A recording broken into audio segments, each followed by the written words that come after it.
지난 시간에는 한국에서 어떻게 에큐메니칼 운동이 시작되었고 일제강점기와 6.25 전쟁을 거치며 한국 기독교의 사회운동이 변화되어 왔는지 알아봤습니다.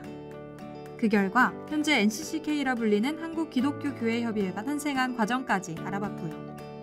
자, 그럼 지금 이 시간부터는 과연 한국기독교교회협의회가 구체적으로 어떤 활동을 하고 있는지, 우리 사회에서 어떤 역할을 하고 있는지 살펴보겠습니다. 여러분 준비되셨죠? 그럼 시작할게요. 한국기독교교회협의회가 적극적으로 사회 참여를 하는 이유는 선교에 대한 새로운 개념이 등장한 것에 그 기반을 두고 있습니다. 1952년 독일에서 열린 제5차 국제선교협의회에서 등장한 하나님의 선교, 즉 미시오데이라는 개념이 바로 그것이죠.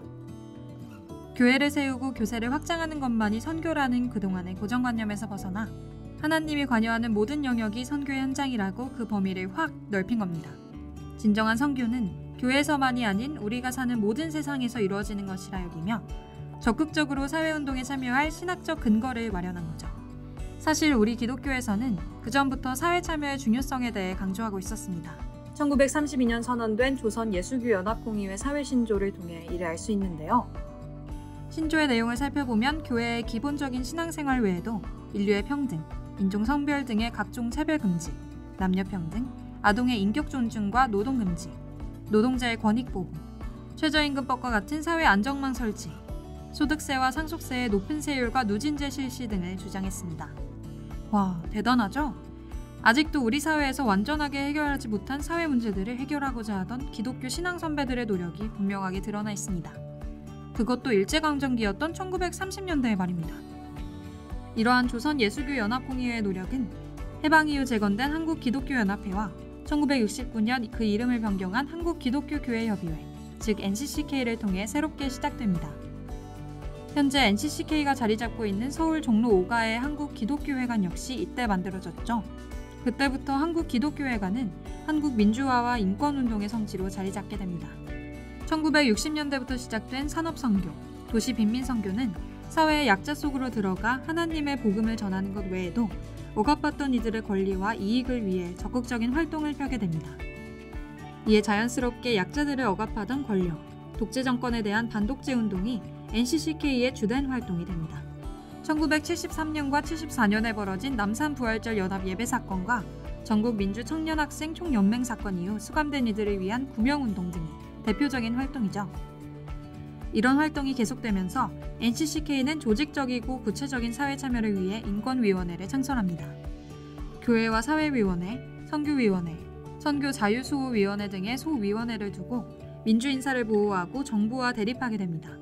처음에는 종교의 자유에서 시작했지만 점점 사법부의 공정한 판결과 언론과 신체의 자유, 그리고 재소자 인권과 노동권의 보장 등으로 그 운동의 범위를 넓혀가게 됩니다.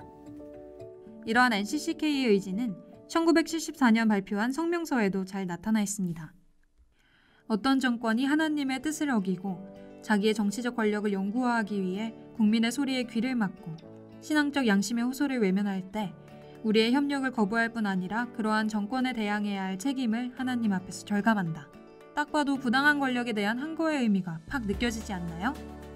하지만 NCCK의 이러한 활동을 독재 정권이 가만히 지켜만 보고 있었을 리 없죠. 바로 이들의 강력한 탄압이 NCCK를 흔들기 시작합니다. 70년대 내내 주요 인사에 대한 미행이나 불법 연행이 이어지고 세무조사로 막대한 세금을 물리기도 했죠. 이때부터 NCCK를 궁지해몰기 위해 독재정부가 선택한 것이 그들은 빨갱이다 라는 용공논리입니다. 지금까지 NCCK를 바라보는 왜곡된 시선이 이때부터 고착된 거죠. 하지만 NCCK는 오히려 통일운동으로 그 영역을 확장하기 시작합니다. 1972년 남북 화해 무드가 잠시 조성되었을 때 통일 및 사회정의 기독교 협의회를 창립하고 통일운동의 기초를 마련합니다. 80년대에 이르러 통일을 당면과제로 공식 채택하고 통일문제연구원을 상설기구로 설치해 본격적인 통일운동에 나서게 되죠. 1985년에는 한국교회 평화통일선언을 통해 평화에 대한 염원은 약한 자, 가난한 자, 놀린 자, 곧 민중이 가장 깊이 탄식하고 갈망하는 현실이라며 통일운동의 중요성을 강조합니다.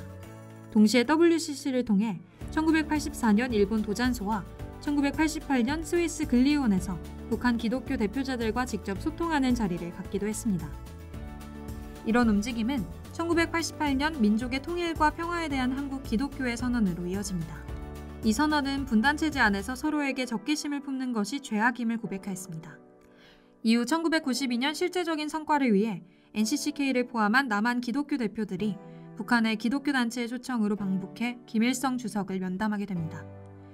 1987년 민주화 이후 90년대를 지나면서 NCCK는 시대적 변화에 대응하며 다양한 선교적, 사회적 활동을 모색하며 교회의 실천과 협력을 계속해오고 있습니다. 오늘은 여기까지고요. 다음 시간부터는 이러한 NCCK의 활동에 대한 여러 가지 논쟁에 대해 알아보겠습니다. 점점 더 재밌어질 거예요. 기대해주세요.